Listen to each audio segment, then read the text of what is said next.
Les Pyrénées dans vos chaussures. Dans les pas de Ramon. Pas à pas. Mot à mot. Laissez-vous cheminer sur un itinéraire scientifique. Du haut des cimes jusqu'au plus profond de leur ADN, redécouvrez vos Pyrénées. Aujourd'hui, le carnet s'ouvre sur cueillir les Pyrénées, avec la participation de Raphaël Garetta, ethnologue au Conservatoire botanique national des Pyrénées et de Midi-Pyrénées, et Mathieu Legris, cueilleur et producteur de plantes aromatiques en vallée de Louzôme, dans les Hautes-Pyrénées.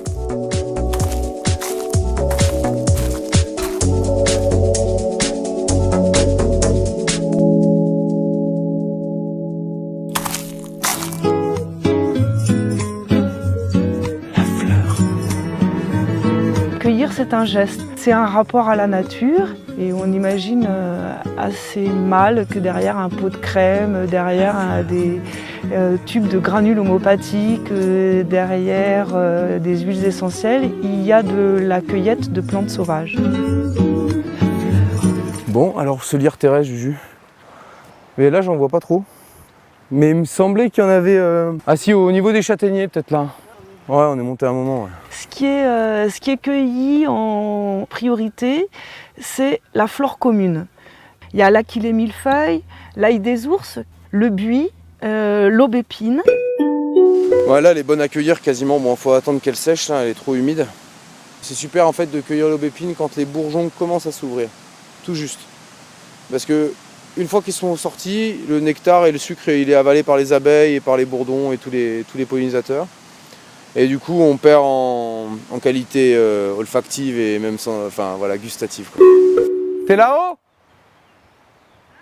T'es en haut? T'as trouvé ou quoi?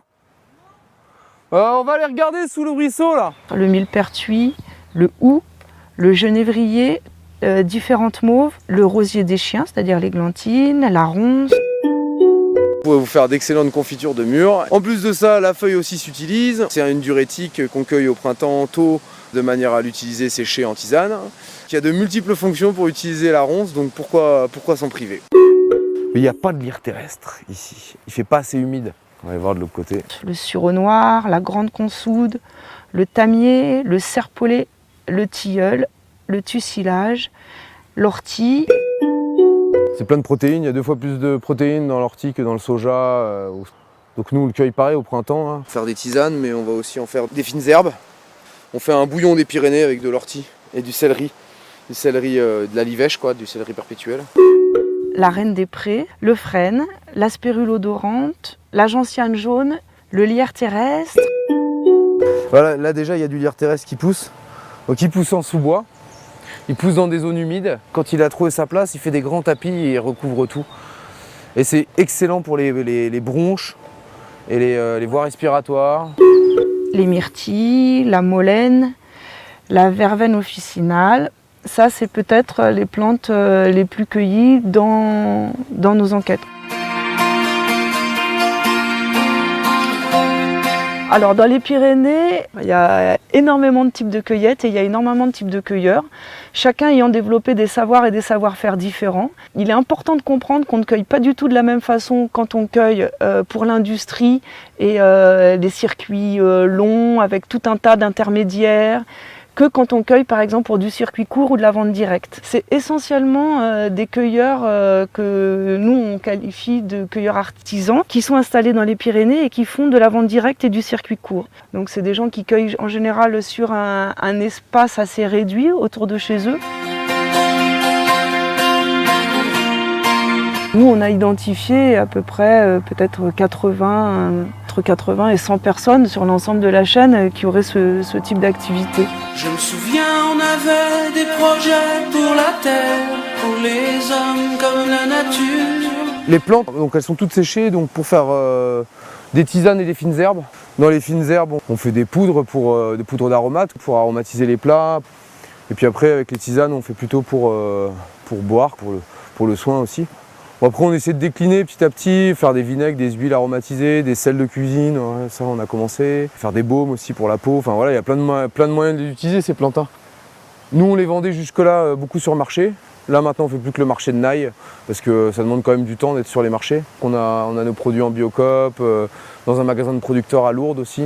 Puis après on aimerait bien travailler plus avec des pros dont c'est le métier quoi, hein, des restos ou quoi, ce serait bien. Ce serait une bonne manière de valoriser ce qu'on fait je pense. Le parfum, imagine le parfum. L'Éden, le jardin, c'était tout demain. La cueillette est un secteur en pleine expansion, en tout cas l'utilisation de matières premières végétales sauvages. Et il y a effectivement beaucoup de jeunes ou de gens en reconversion qui sont attirés par cette activité. Et il y a maintenant quelques formations à la cueillette, même s'il n'y a toujours pas de statut officiel de cueilleur. Je me souviens, on avait des projets pour la terre, pour les hommes comme la nature. On devient cueilleur parce qu'on est intéressé par les richesses du monde naturel.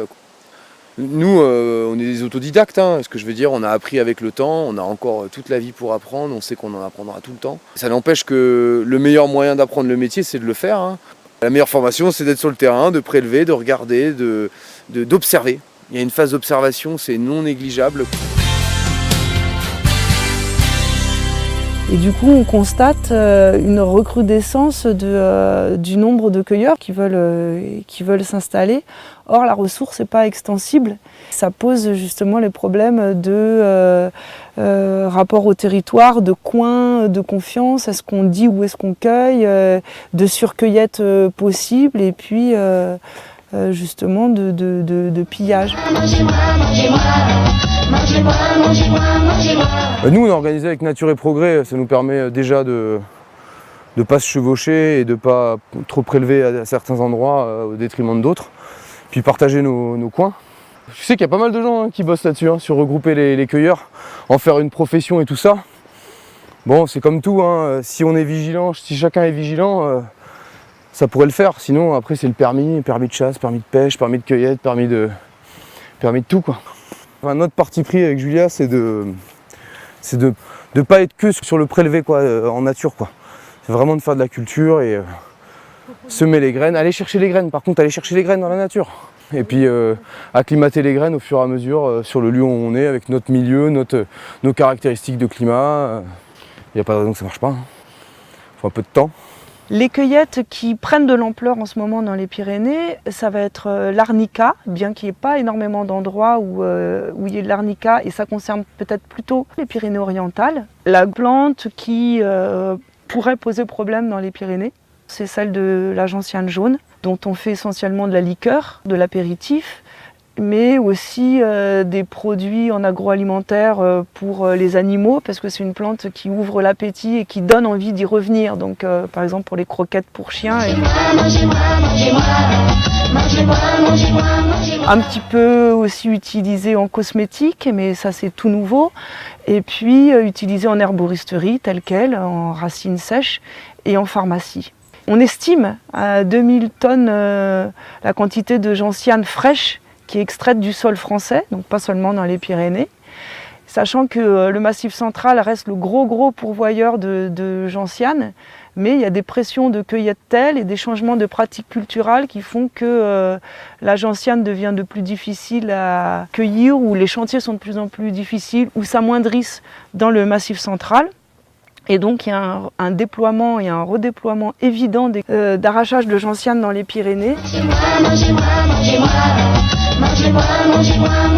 Il y a eu des abus, il y a eu ce qu'on a qualifié de pillage, il y a eu du vol de gentiane, il y a eu des conflits aussi entre équipes de cueilleurs, il y a eu aussi du travail au black, tout un faisceau de facteurs qui ont fait que les services de l'État se sont dit qu'il fallait encadrer ça.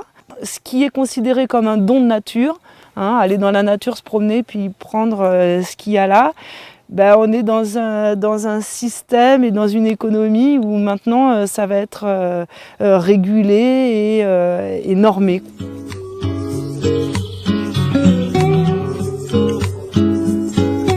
la sensualité des cueillettes, parce qu'on est à la fois dans un monde de toucher, dans un monde où le regard et l'œil est extrêmement important. Les cueilleurs le disent, ils déterminent leur œil à repérer la plante qu'ils vont cueillir, et bien souvent on voit ils ont toujours un œil d'avance par rapport à la main.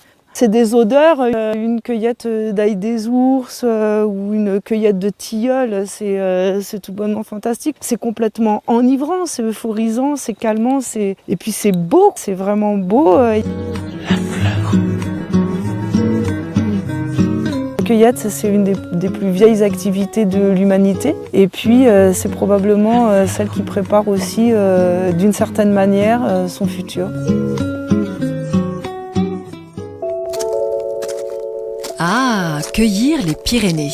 Ont enrichi ce carnet les extraits musicaux de La Fleur de Mathieu Chédid, Le pouvoir des fleurs de Laurent Voulzy et Mangez-moi de Billy the Kick. Les Pyrénées dans vos chaussures, carnet sonore co-réalisé par la radio Fréquence Luce et le réseau Éducation Pyrénées Vivantes, animé par la LPO France. Les Pyrénées dans vos chaussures.